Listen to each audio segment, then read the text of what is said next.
South Korea's chief nuke envoy strongly condemned the regime's ICBM launch along with his American and Japanese counterparts. It remains to be seen whether the international community will move to impose additional sanctions on Pyongyang. Yoon Jung-min reports.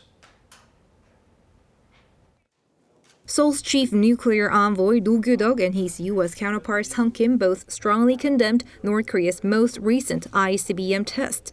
They spoke on the phone on Thursday and agreed that North Korea has broken its own moratorium, saying that it's a clear violation of multiple UN Security Council resolutions. They also called the launch a serious threat not just to the Korean Peninsula, but to the entire international community. Noh and Kim agreed on the need for a stern response and also urged for the North to immediately stop raising tensions. The nuclear chiefs also agreed to bolster the allies' close coordination. Separately, Noh also spoke on the phone with his Japanese counterpart Takehito Funakoshi, and they too condemned the missile test. In a White House statement, the U.S. strongly condemned the regime's missile launch, adding that President Biden and his national security team are assessing the situation in close coordination with its allies.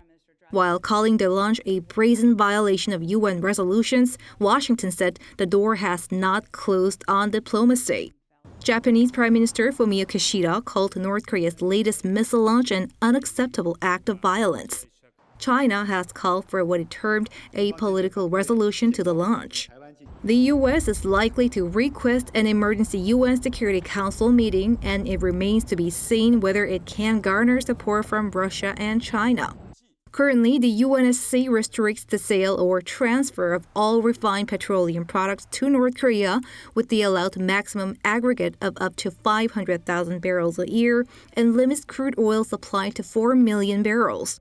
It could further tighten those restrictions following the ICBM test, but that'd require at least 9 votes out of the 15 UNSC members. Also, there shouldn't be a veto by any of the 5 permanent members, which include Russia and China. It remains to be seen because there's been tensions between the U.S. and the West versus Russia and China over a number of geopolitical issues, including the war in Ukraine. Yoon Jung-min, Arirang News.